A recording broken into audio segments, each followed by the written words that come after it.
Yeah, thank you very much, Dave. My name's Ben. I'm a very grateful recovered addict. Thank you for everyone giving themselves this meeting. It's lovely to be here. This meeting's a massive part of my first year of recovery. I was here every week and I absolutely love it. But it's an honor to be here to share my experience with you guys. Um, no, Little did I know when I first picked up a drink or drug that I'd end up here on a Thursday evening, a load of, addicts and alcoholics talking about how, you know, my drink and drug use I thought it led me to a dark place. Um, but the reality is, problem started long before I picked up a drink or drug. Problem for me was I was never at ease with life. I never had a clue what was going on. But I'd sit in school and I'd just feel anxious the whole time.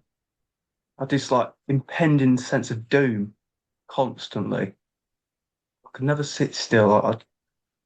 I just I, I didn't know how to cope.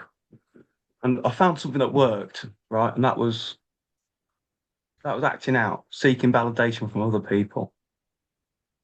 From a really young age, I started to become an arsehole. And, you know, I'd do these things and people would laugh and then I'd get you to like me. And your validation made me feel nice, warm and cozy. And it was brilliant. Right. And then I started, you know, secondary school, more people to impress, more acting out, more problems. And then I found alcohol. I got invited out by a group of friends and a few older friends, and we went down the park and I got drunk for the first time. I bloody loved it. I absolutely loved it. Uh, the, the feeling I got from that first drink, them first drinks was it lifted a weight I didn't know I was carrying around. It it made me feel at ease, and that first night I blacked out. I woke up in like a pool of my own vomit. I thought I had a brilliant time. I couldn't wait to do it again. So I loved how it made me feel. And that's what I did. Next weekend is sort of same thing. Every time I could drink, I would drink. And every time I did drink, I took it way too far. I threw up everyone. I blacked out. I never just had a drink. I just thought I was, really good fun and that everyone else was a bit boring. When they were saying I'm taking it too far, this is like 14, 15 years old. People are saying I'm taking it too far. My parents are saying I'm taking it too far every time I go out and go to these parties and stuff like that. But for me, I'm just having a good time, and alcohol became a constant in my life. And then, around I think it's 15, 16 years old, this is about as glamorous as my using got. It was a rainy day in Stoke and there was four of us in a pub cubicle and I had that first line of Coke and it blew my socks off. It was magical. These feelings of insecurity just vanished at once as soon as I had that first one. It felt like I was floating down the street. Like the world was my oyster. I could do whatever I wanted. I could go talk to these people. I could look people in the eyes. For that first line, I was constantly talking to the floor for that. And I had that first line, and yeah, I had some confidence about me, synthetic confidence,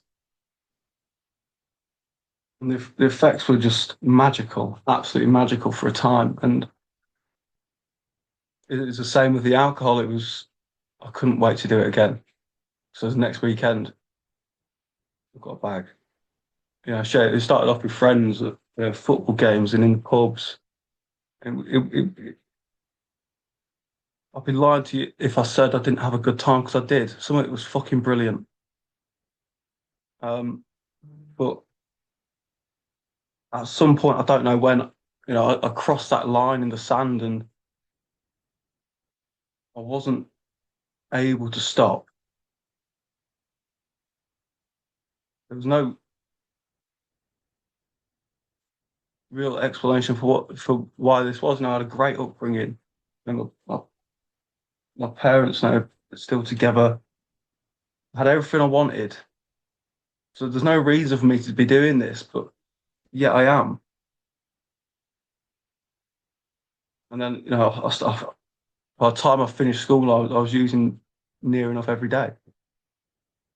I was stealing from my mum's purse, my dad's wallet. I was going out, taking their bank cards and doing stuff like that so quickly. And I thought this at the time was normal. I thought this was like a normal thing people do because I can't tell the truth, can't tell the lie, I can't tell the truth. I can't do anything. I can't differentiate life. And I started to run into to consequences when I started, started work and started missing work because I was off my box the whole time. I started in construction and it, the culture there would just allow me to go into work, but then also not turn up because I go out on the piss with the lads after work, but I wouldn't go home. I'd be out. I'd be sat in a crack house for days on end.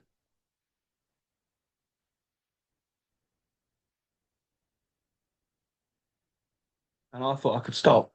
I tried so many times to stop, and it got to the point where I realised I couldn't stop, and the only way out for me was to kill myself. And that's where it took me. It wasn't no longer glamorous, as I like to put it. It was dark and depressing. I couldn't see a way out, so suicide it was, and so grateful I wasn't successful because I was able to land up in the rooms a few years later. Even after trying to kill myself, the insane thing is the next day I woke up, I had a shower, had some food. And I thought it wasn't that bad, was it? Because I'm insane when it comes to that first one. I'll tell myself any sort of lie um, to convince myself it'll be different somehow. If I just, you know, if I don't do gear today, if I just drink, I'll be all right. But my experience is I can never have a drink. I can never have a bag. Once I have one, I'm off to the races. I don't know when I'm going to stop. And I've got this mind that always take me back to that first one. I didn't realize I was sick. I didn't realize that I was sick at all. And it was another spree, another set of distraught parents. I looked at myself in the mirror. I was grey and I was gone, and I thought I'm going to die. And I got honest for the first time. I said I need some help. And that little gift of honesty I got then, I was I, my family didn't know about fellowship at all, so off I trotted to a treatment centre. And I love my time in treatment because it's full of mental people like me. It's just a bag of defects, and but I'm also really grateful for my time in treatment because the message got delivered to me in treatment. This beautiful H&I man, he came in, an old bold Scottish fella. And he shared his experience with me. He was talking about things I'd never done, talking about drugs I'd never used, and but I could still relate to his story.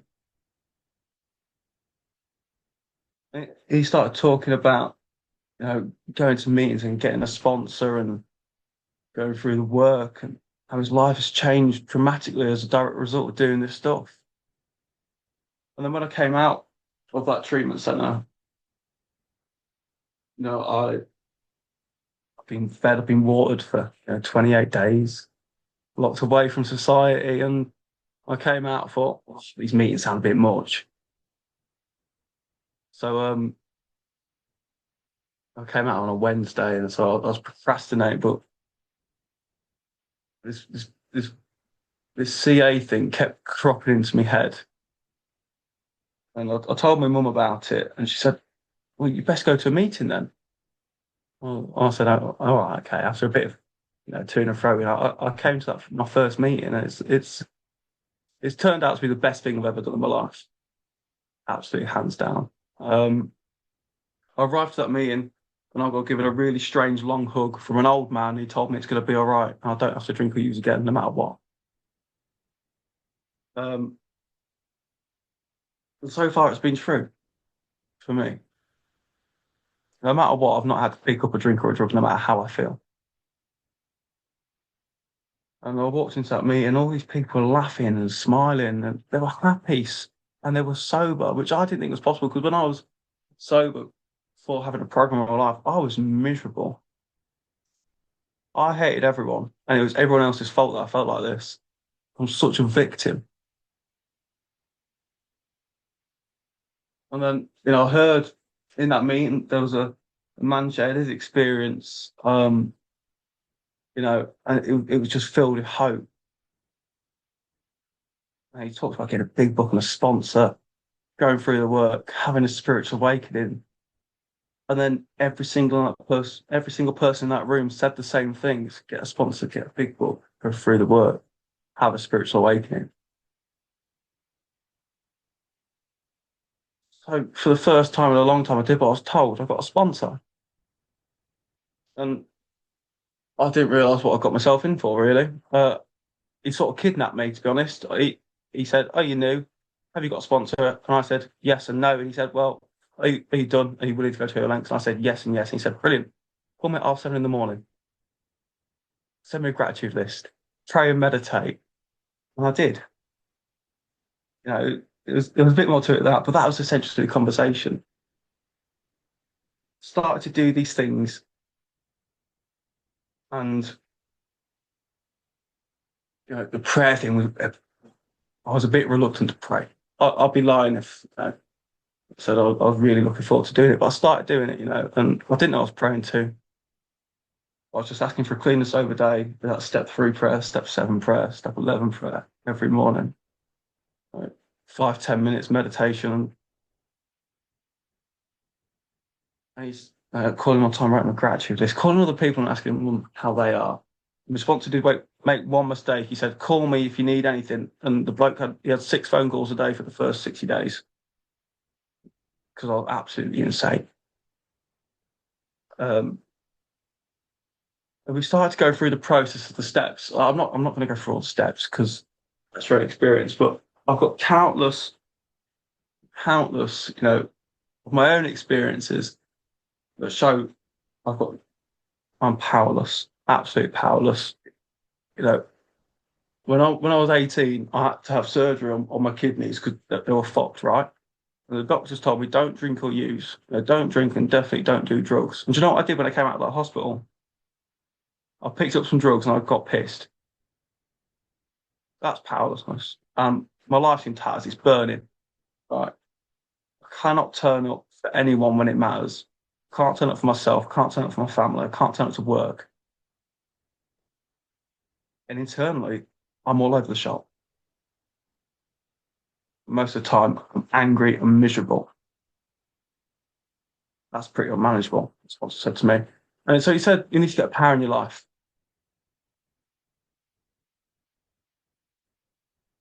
And that's why we pray, and that's why we meditate to grow that power.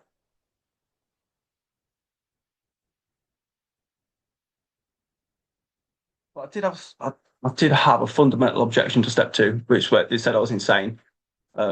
Restored to sanity bit implied I was insane. Didn't like it. Got an objection with the book straight away. Um, but he explained to me that I'm insane when it comes to that first drink or drug. So I'll pick it up and I know what it's going to do. I'll still pick it up anyway. That's absolutely mental. And as we progress through the steps, I got to realize a lot about myself, and my life had been run on anger and hatred and fear. And as soon as I was able to, share these things and be honest about why I thought I drank and used, I felt surprisingly different and uplifted. And I got to the stage in my recovery where I was able to go out and right some of the wrongs I had made, know, I've already made a few amends, and at this time, my brother was, no, he's one of us, and I hate this man. My brother, he was in treatment at the time, and I was able to go and make my amends to this man for all the harm I'd caused him while he was still in rehab.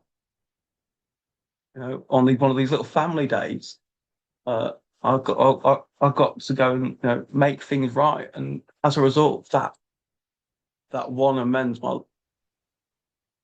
the relationship I got with that man today is beautiful, and they were both in recovery. We go everywhere together. We go all over the country, going to events and yeah, uni things and conventions. I can have a meeting anywhere. So, I mean, as long as I'm with my brother, I can have a meeting anywhere. And you know, today, uh, my sponsor, I think my sponsor said he asked me about 90 days. He said, "When was the last time you thought about drinking drugs?" And I said, "Oh, I don't know." He said, "It's funny that, isn't it? Because you're doing this stuff, and the thought about drinking and using's left you. If you keep doing it, it's not going to return." So I've kept doing it day by day. And today, my life has completely changed. As a result of doing this stuff and really trying to practice the principles in all my affairs, and I fall short so often. Every day I fall short. You know, my life's so much better. I get to help other people today. I absolutely love sponsorship. It's a real gift. It's a real gift to see, someone coming, busted and broken, grey like I was, and to see them, you know, get enthusiastic about their own recovery, their own life. They get enthusiastic about their own life again. I've got a sponsee who's going on his first holiday with his missus for the first time in 6 years because he stuck around doing these things, and that's just beautiful. I didn't think, someone like me, I'm just I'm that sort of addict that I will steal your drugs, I'll steal your wallet, and I'll help you look for it. Now I get to help other people and watch them rebuild their lives, which is such a beautiful thing. And working with other people has been a constant since I could start sponsoring. Um, and it's been so useful because when I've had really really uncomfortable days, and I've I've come home and I've booked we've organised a bookwork session. I get to get in that book with a sponsor and I read the book and it's talking about my life right now. So weird. As I say, my life has completely changed. Recovery has revolutionised my life. Absolutely. There's no two ways about it. I'm happy most of the time, which is the most important thing. I don't think about drinking and using anymore, which is a blessing and it's a miracle, actually. Um, I'm involved in my own life, which is brilliant. I'm involved in my family's life, which is beautiful. Turn up to work. I'm reliable, and it's all because I got involved. I stay consistent. I've had service whole time I've been here. I love service most of the time. But, service and sponsorship is not meant to be convenient, as Ash would say. Um, but if my experience is that if you do this stuff and you keep doing it, you won't drink or use again.